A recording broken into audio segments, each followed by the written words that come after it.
नमस्कार साथियों। सबसे पहले तो आप सभी से क्षमा चाहता हूं कि बहुत दिनों के बाद आज फिर से मैं क्लासें स्टार्ट कर रहा हूं। बीच में किन्हीं कारणों की वजह से ये जो अवरोध आ गया था, आगे से मैं ध्यान रखूंगा कि इस प्रकार का अवरोध नहीं आए। साथियों, आज से हम एक नए सिरे से अपना जो चैनल है उस पे स्टडी प्रारंभ करते हैं। साथियों, आज से हम बीए बीएड, बीएससी बीएड और 2 वर्षीय जो बीएड है उसमें साइकोलॉजी का जो फर्स्ट पेपर चलता है, बाल्यावस्था और विकास, चाइल्डहुड एंड ग्रोइंग अप, इसके बारे में हम विस्तार से परिचर्चा करेंगे। आज हम बाल्यावस्था और विकास का पहला चैप्टर प्रारंभ करते हैं और आज का अपना प्रकरण है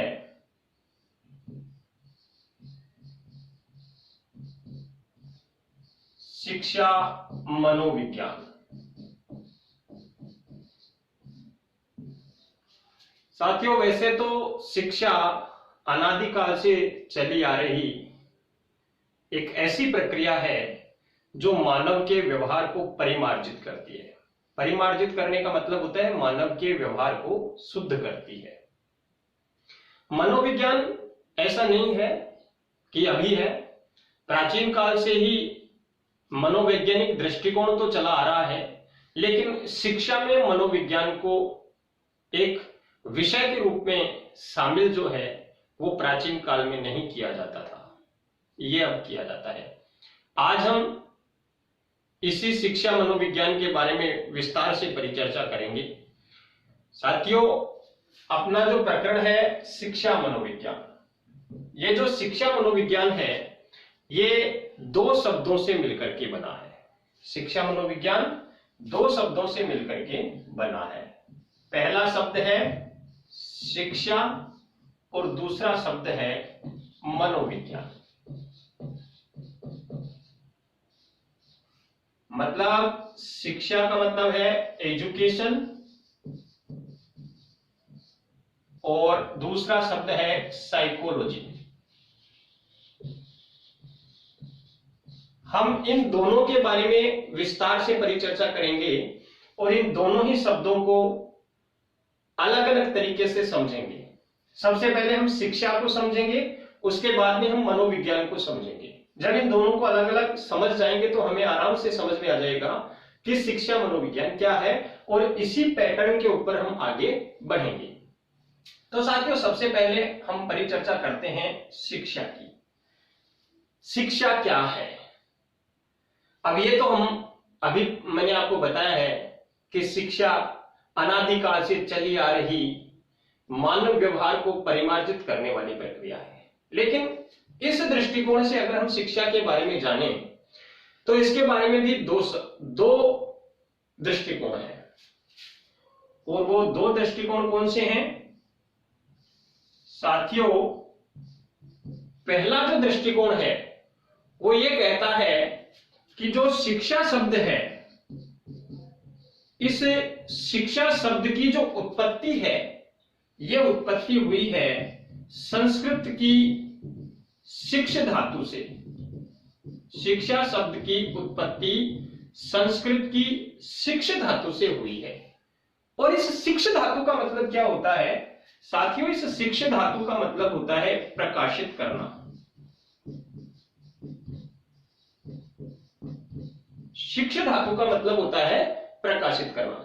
एक बात आपको और बताना चाहूंगा कि बीएड प्रथम वर्ष के जो साइकोलॉजी के पेपर हैं, एक फर्स्ट पेपर है बाल्यावस्था और विकास और एक थर्ड पेपर है अधिगम वाला।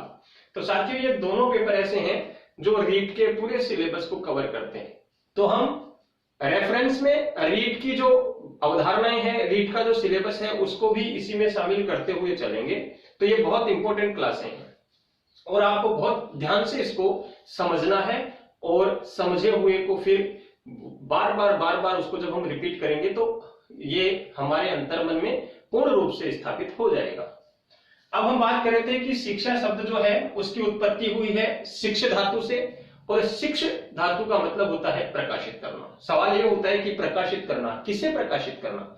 साथियों, जिस प्रकार से एक अंधेरे कमरे में जब हम बल्ब जला देते हैं और अंधेरा कमरा प्रकाशमान हो जाता है, उजाला हो जाता है, जिस प्रकार से इस संसार के इस अंधकार को मिटाने के लिए जैसे ही सूर्योदय होता है, सूरज प्रकाशित होता है और पूरे संसार में उजाला हो जाता है, साथियों इसी प्रकार से मानव जीवन भी बिना शिक्षा के अंधकार में होता है। और जैसे ही व्यक्ति शिक्षा प्राप्त करता है, शिक्षा ग्रहण करता है, साथियों उसका जीवन प्रकाशित हो जाता है, प्रकाशमान हो जाता है।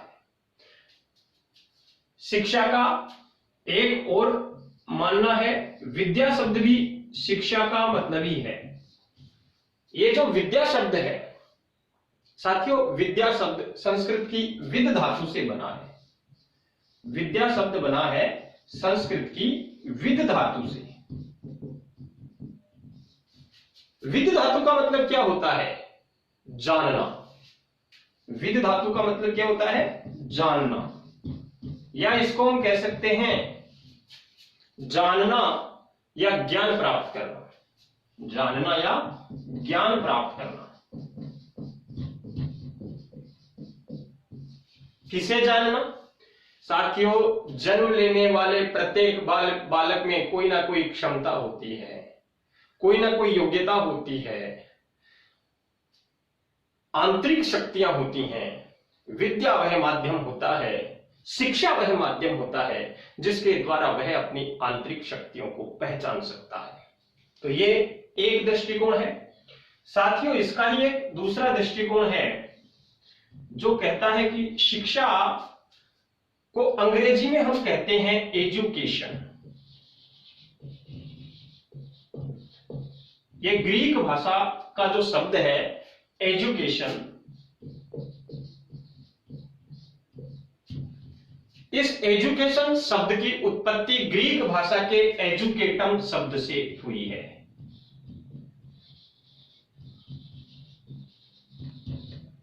एजुकेशन शब्द की उत्पत्ति ग्रीक भाषा के एजुकेटम शब्द से हुई है। साथियों, ये जो एजुकेटम शब्द है ये दो शब्दों से मिलकर के बना है, और वो दो शब्द कौन से हैं?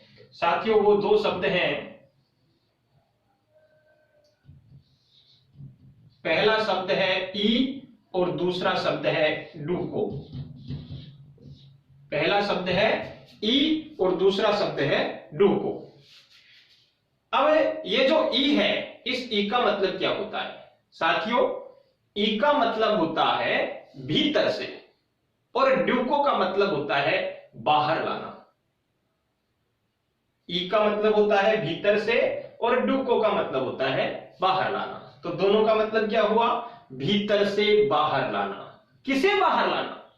जैसा कि शिक्षा शब्द के बारे में हमने पढ़ा, उसी प्रकार से इसकी भी यही मान्यता है कि जन्म लेने वाले प्रत्येक बालक में कुछ ना कुछ क्षमताएं होती हैं, अंतर्निहित क्षमताएं होती हैं, आंतरिक क्षमताएं होती हैं, उसकी योग्यताएं होती हैं, और उन योग्यताओं को भीतर से बाहर लाने का या भीतर से बाहर की ओर अग्रसर करने का जो कार्य है वो कार्य एजुकेशन के द्वारा किया जाता है।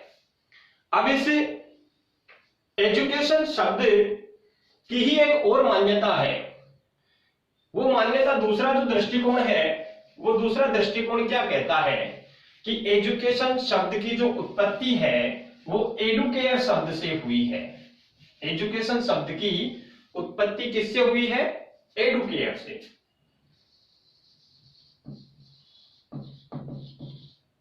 ये जो एजुकेशन शब्द है, पहला हमने पढ़ा, इसकी उत्पत्ति एडुकेटम से हुई है, जो दो शब्दों से मिलकर बना है, ई प्लस डूको। दूसरी इसकी मान्यता है कि एजुकेशन शब्द की जो उत्पत्ति है वो एडुकेयर शब्द से हुई है। साथियों, एडुकेयर का मतलब होता है बाहर निकालना।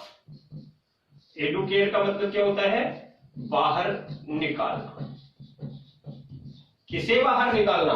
साथियों, इसका भी वही मानना है, प्रत्येक व्यक्ति में जो क्षमताएं होती हैं, प्रत्येक व्यक्ति में जो योग्यताएं होती हैं, उन योग्यताओं को, उन क्षमताओं को बाहर निकालने का जो कार्य है, वो कार्य साथियों शिक्षा ही करती है। तीसरा है कि एजुकेशन शब्द की उत्पत्ति एडुसियर से हुई है। और एडुसियर का मतलब क्या होता है साथियों? एडुसियर का मतलब होता है बाहर निकालना या आगे बढ़ाना।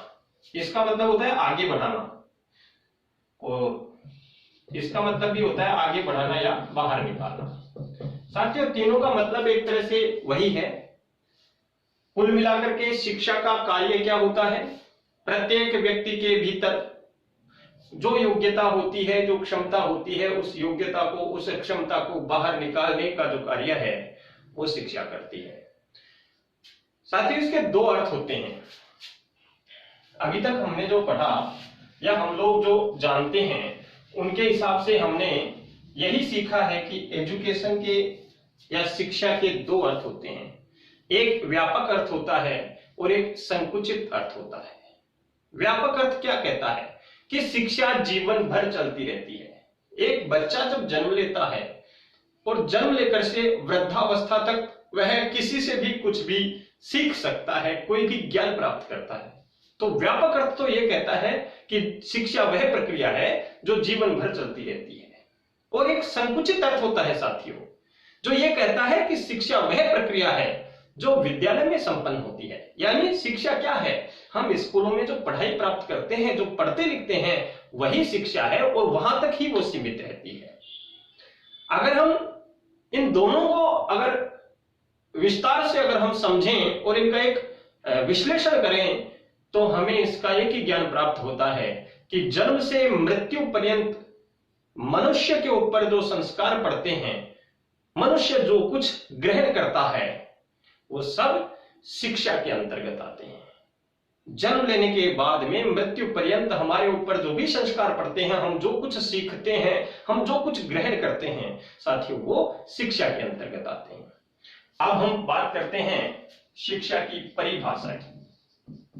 इसकी परिभाषाएं अलग अलग विद्वान जो हैं उन्होंने अलग अलग प्रकार से शिक्षा को परिभाषित किया है, और बहुत सारे विद्वानों ने और हमारे धार्मिक ग्रंथों ने इसके ऊपर प्रकाश डाला है, लेकिन हम सबके बारे में परिचर्चा नहीं कर सकते।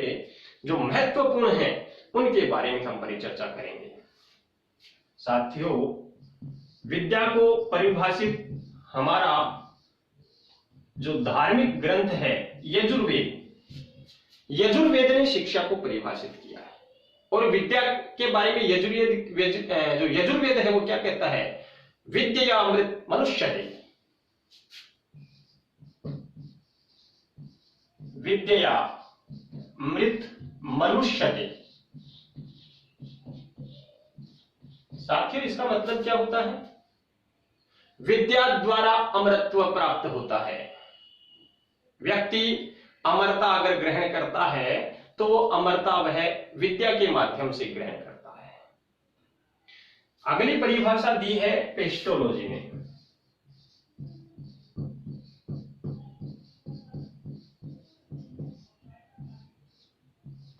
साथियों पेस्टोलॉजी ने क्या कहा है? शिक्षा मनुष्य की आंतरिक शक्तियों का स्वाभाविक, सर्वांगीण और प्रगतिशील विकास है। शिक्षा मनुष्य की आंतरिक शक्तियों का सर्वांगीण, स्वाभाविक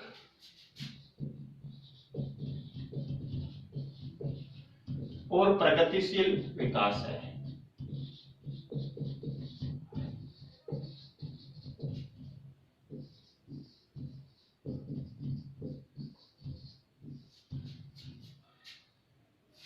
परिभाषा में पेस्टोलॉजी ने सब कुछ स्पष्ट कर दिया। मनुष्य में जो आंतरिक शक्तियां होती हैं, जो आंतरिक क्षमताएं होती हैं, स्वाभाविक रूप से और संपूर्ण रूप से उनका विकास जो है, उनकी प्रगति जो है, वो शिक्षा के माध्यम से होती है। साथियों नेक्स्ट परिभाषा जॉन डीवी की है।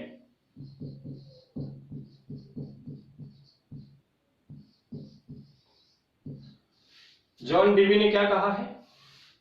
वातावरण को नियंत्रित, एक्चुअल में दो परिभाषाएं उन्होंने शिक्षा के लिए कही है। पहली बार में उन्होंने कहा कि वातावरण को नियंत्रित करने वाली वह शक्ति जिससे प्रत्येक व्यक्ति अपनी निहित संभावनाओं की पूर्ति कर सके। हर व्यक्ति में संभावनाएं होती हैं और कहने का तात्पर्य यही है कि हर व्यक्ति में क्षमताएं होती हैं। उन संभावनाओं और उन क्षमताओं की पूर्ति शिक्षा के माध्यम से ही वह कर सकता है। दूसरी परिभाषा उन्होंने यह कही कि शिक्षा दर्शन शास्त्र का गतिशील पक्ष है, मतलब प्रगति करने वाला पक्ष है। इसके बारे में अगली परिभाषा दी है फ्रोबेल ने। और साथियों फ्रोबेल ने क्या कहा है? फ्रोबेल ने शिक्षा के बारे में कहा है कि शिक्षा वह प्रक्रिया है जिसके द्वारा बालक की जो आंतरिक शक्तियां हैं वो बाहर प्रकट होती हैं। बालक में जो क्षमताएं हैं उन क्षमताओं को वह बाहर की ओर अग्रसर करता है, समाज के सामने अभिव्यक्त करता है। इस प्रकार से शिक्षा के बारे में ये महत्वपूर्ण जो परिभाषाएं हैं ये अलग अलग विद्वानों ने दी है। साथियों इस चैप्टर के बाद में शिक्षा के बारे में हमने पढ़ लिया। आगे हम पढ़ेंगे मनोविज्ञान के बारे में। मनोविज्ञान क्या है? शिक्षा के बारे में पढ़ने के बाद में अगला अपना स्टेप है कि मनोविज्ञान क्या है। जब हम ये समझ जाएंगे जैसे शिक्षा है, शिक्षा के बारे में हमने जान लिया कि शिक्षा क्या है, अब हम आगे जानेंगे कि मनोविज्ञान क्या है। अब मनोविज्ञान के बारे में जाने उससे पहले मोटी मोटी बात जो है एक बार फिर से मैं आपके सामने दोहरा देता हूं। साथियों शिक्षा क्या है इसके बारे में दो दृष्टिकोण हैं। एक दृष्टिकोण कहता है कि संस्कृत की शिक्ष धातु से शिक्षा की उत्पत्ति हुई है, और शिक्ष धातु का मतलब होता है प्रकाशित करना। किसे प्रकाशित करना? हर बच्चे के भीतर जो आंतरिक शक्तियां होती हैं उनको अभिव्यक्त करना ही शिक्षा है। इसी प्रकार से इसमें एक मत यह है कि जो विद्या शब्द है, जो भी हम शिक्षा के लिए ही काम में लेते हैं, उसकी भी विद धातु से उत्पत्ति हुई है। विद का मतलब होता है जानना या ज्ञान प्राप्त करना। जो हमें पता नहीं है, जो हमें ज्ञान नहीं है, वो ज्ञान हम शिक्षा के माध्यम से प्राप्त कर सकते हैं। साथियों दूसरा जो इसमें दृष्टिकोण है वो कहता है कि शिक्षा का जो इंग्लिश ट्रांसलेशन है एजुकेशन, इस एजुकेशन शब्द की उत्पत्ति ग्रीक भाषा के एडुकेटम शब्द से हुई है, और एडुकेटम दो शब्दों से मिलकर बना है। एक है ई और दूसरा है डुको। ई का मतलब होता है भीतर से और डुको का मतलब होता है बाहर लाना। इसका अभिप्राय क्या हुआ कि जो भीतर की शक्तियां हैं उन शक्तियों को बाहर की ओर अग्रसित करना, वो शिक्षा है। हर व्यक्ति में आंतरिक रूप से जो क्षमताएं होती हैं उन क्षमताओं को बाहर अग्रसर करना, बाहर अभिव्यक्त करना ही शिक्षा है। इसी में एक मत यह है कि एजुकेशन शब्द की जो उत्पत्ति है वो एडुकेयर से हुई है, जिसका मतलब होता है आगे बढ़ाना। किसे आगे बढ़ाना?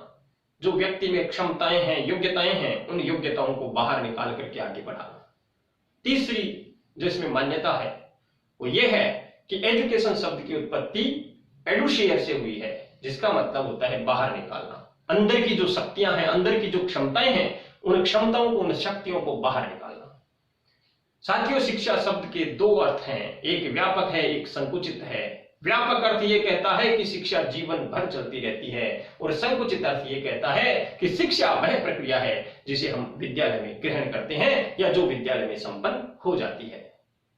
जब इसका हम विश्लेषण करते हैं तो हमारे समझ में एक ही बात आती है कि जन्म से मृत्यु पर्यंत मनुष्य के ऊपर जो संस्कार पड़ते हैं वे सब शिक्षा के अंतर्गत आते हैं।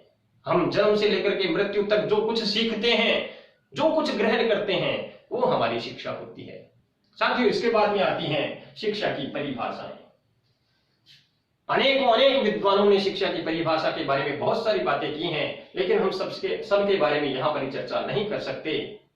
तो महत्वपूर्ण जो परिभाषाएं हैं उनमें सबसे पहली है यजुर्वेद की परिभाषा। यजुर्वेद में शिक्षा के लिए कहा गया है कि विद्या अमृत मनुष्य के, यानी विद्या के द्वारा अमृतत्व प्राप्त होता है। मनुष्य जो अमृतत्व ग्रहण करता है वो विद्या के द्वारा। अमृत क्या है? अमृतत्व क्या है? नाम व्यक्ति का युगों युगों तक याद किया जाए, और वो नाम शिक्षा के माध्यम से ही याद किया जा सकता है। दूसरी परिभाषा है पेस्टोलॉजी की। पेस्टोलॉजी ने कहा है कि शिक्षा मनुष्य की जो आंतरिक शक्तियां हैं उनका स्वाभाविक, सर्वांगीण और प्रगतिशील विकास है। तीसरी परिभाषा जॉन डीवी ने दी है, और उन्होंने कहा है शिक्षा वातावरण को नियंत्रित करने वाली वह शक्ति है जिससे प्रत्येक व्यक्ति अपनी जो निहित संभावनाएं हैं उनकी पूर्ति करता है। दूसरी परिभाषा दी है शिक्षा दर्शन शास्त्र का गतिशील पक्ष है। और अंतिम बात कही है फ्रॉबेल ने कहा है कि शिक्षा वह प्रक्रिया है जिसके द्वारा बालक की जो आंतरिक शक्तियां हैं वो बाहर प्रकट होती हैं। इस प्रकार से हमने शिक्षा के बारे में आज विस्तार से परिचर्चा कर ली। अगली क्लास में हम मनोविज्ञान के बारे में विस्तार से परिचर्चा करेंगे। तब तक के लिए धन्यवाद।